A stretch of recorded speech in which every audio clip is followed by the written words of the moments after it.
নমস্কার বন্ধুরা, তোমরা সবাই কেমন আছো? আশা করি তোমরা খুব ভালো আছো। আমিও খুব ভালো আছি। সুইটার রশ্মি চ্যানেলে তোমাদের স্বাগত জানাই।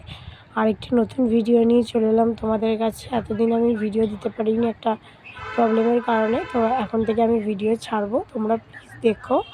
আর দেখো, আজকে আমাদের বাড়িতে হচ্ছে রান্না পুজো। তোমরা সবাই জানো মা মনসার পূজা, এই রান্না পুজো। তো দেখো, এখানে আমার মা বাবা প্রচুর সবজি বাজার সব করে এনেছে। এখানে মা বসে চিংড়ি মাছ ছাড়াচ্ছে। এই যে কচুর শাক বাবা নিয়ে এসছে কিনে।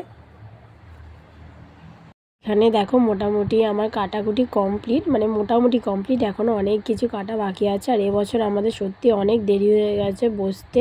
তো ওই জন্য আমি একদিকে কাটাকুটি করছি, মা একদিকে ভাজাভুজিগুলো বসিয়ে দিয়েছে। আর আমার শ্বশুরবাড়িতে নেই রান্না পুজো, আমার বাপের বাড়িতে আছে। আমি আমার মায়ের হাতে হাতে করে দিই, কেন প্রচুর রান্না। আর আমার মায়েদের মানে ভাজাভুজি যেমন সবার থাকে তেমন তো আছেই, সঙ্গে আমার মায়েদের প্রচুর পিঠে আছে। যেমন হচ্ছে তোমার বারনাড়ু, কলার বড়া, মালপোয়া, লুচি, তারপরে পায়েস। এই যে এটা নারকেল চায়ের জন্য দেখো এখানে সব নারকেলগুলো কুড়িয়ে নিয়েছি। এখানে মা কুমড়োটা ভাজছে।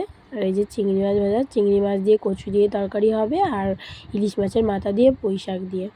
তো প্রায় কমপ্লিট করতে করতে ভোর 5:30 বেজে গেছিলো। 5:30টার সময় আমি মা দুজনেই শুয়েছি। আমি একটু আগে শুয়ে পড়েছিলাম, তারপরে মা শুয়েছে। এই সকালবেলায় উঠে বাবা ফুল টুল এনে দিতে মা পুজো দিল। সুন্দর করে মাকে ভোগ দিয়েছে। দেখো এখানে সুন্দর করে মা ভোগ দিয়ে দিয়েছে মাকে।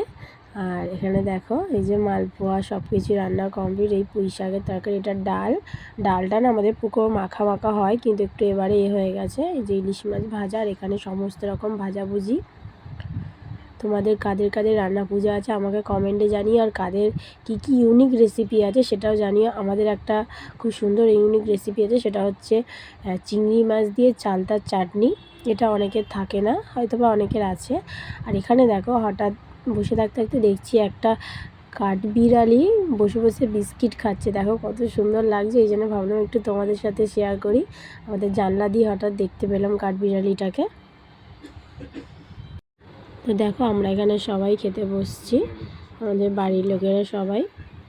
আর মাম্মাকেও খাইয়ে দেবো এখন।